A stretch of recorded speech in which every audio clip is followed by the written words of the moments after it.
Assalamualaikum warahmatullahi wabarakatuh. Kami dari kelompok 9 yang beranggotakan saya, Zidan NRP 7, lalu Pisti NRP 112, dan Naim NRP 187. Kami akan mempresentasikan tugas reengineering aplikasi menggunakan studi kasus Obscura.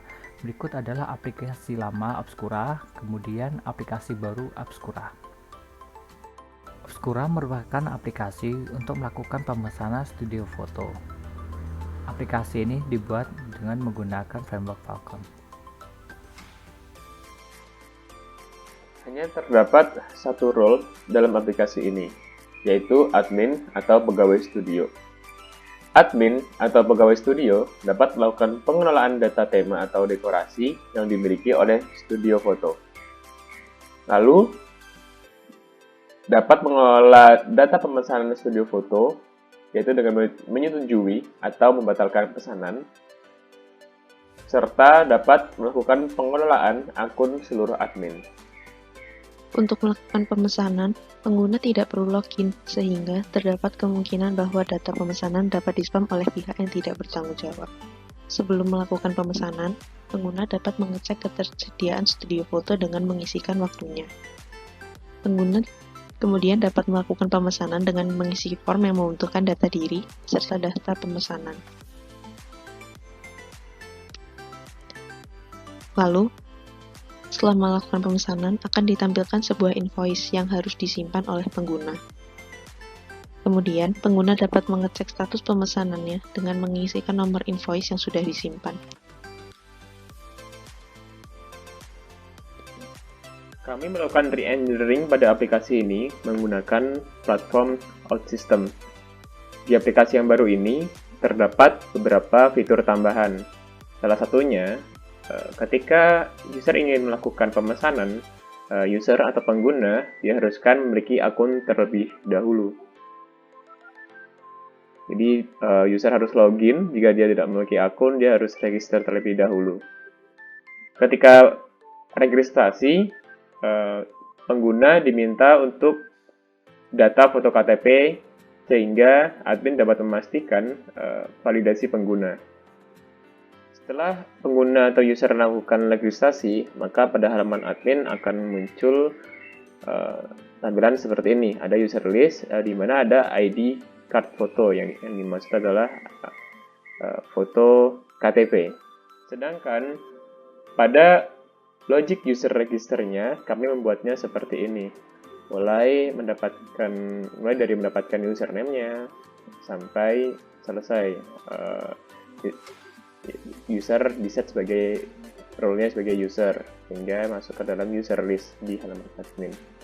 Seperti itu. Berkaitan dengan bisnis logik pemesanan, terdapat beberapa tambahan. Pengguna harus melakukan pemesanan setidaknya sehari sebelum waktu yang di-booking. Karena sekarang tanggal 4, maka pengguna hanya bisa booking minimal tanggal 5 dan seterusnya.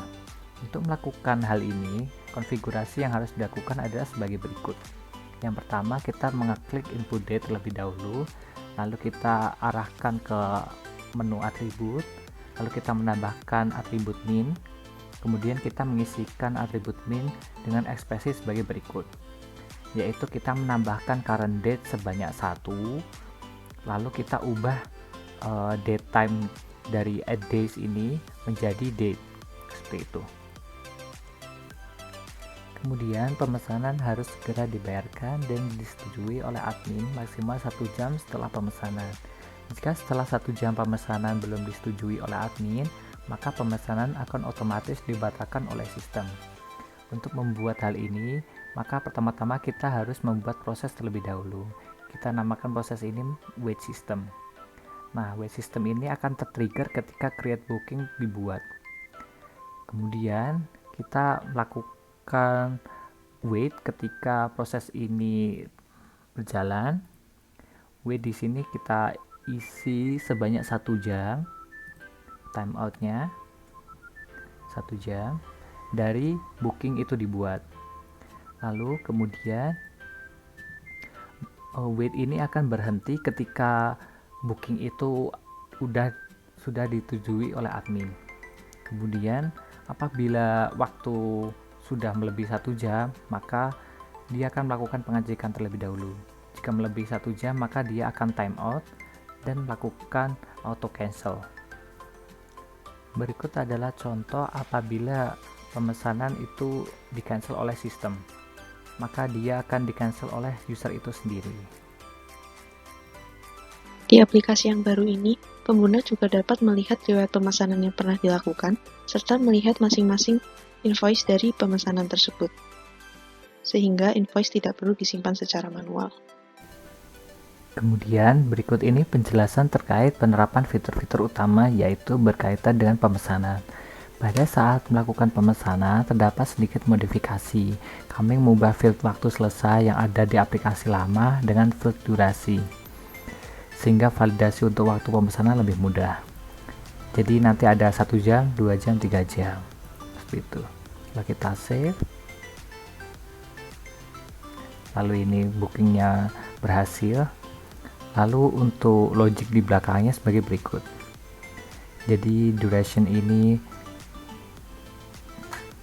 kita akan mengambil list dari get booking duration. Nah, untuk di dalam get booking duration ini ada 1 jam, 2 jam, dan 3 jam. Kemudian untuk logiknya sebagai berikut.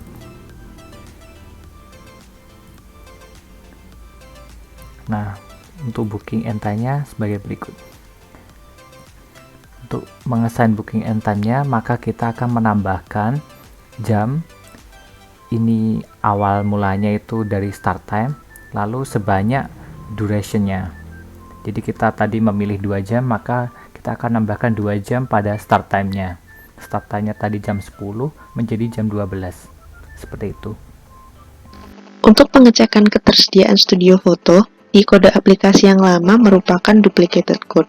Nah, di aplikasi yang baru ini, kami membuat action atau semacam fungsi yang reusable bernama Booking Availability Check.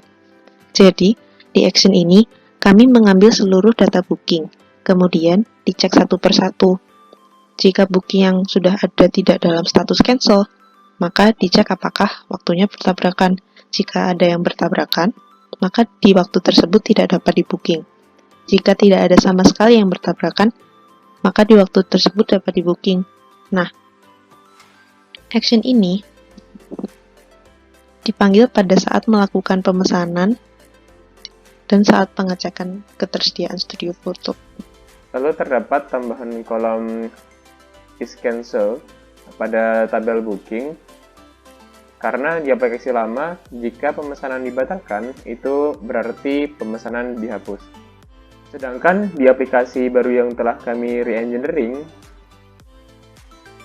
pesanan yang dibatalkan hanya diubah statusnya saja, sehingga pesanan masih dapat ditampilkan walaupun sudah dibatalkan.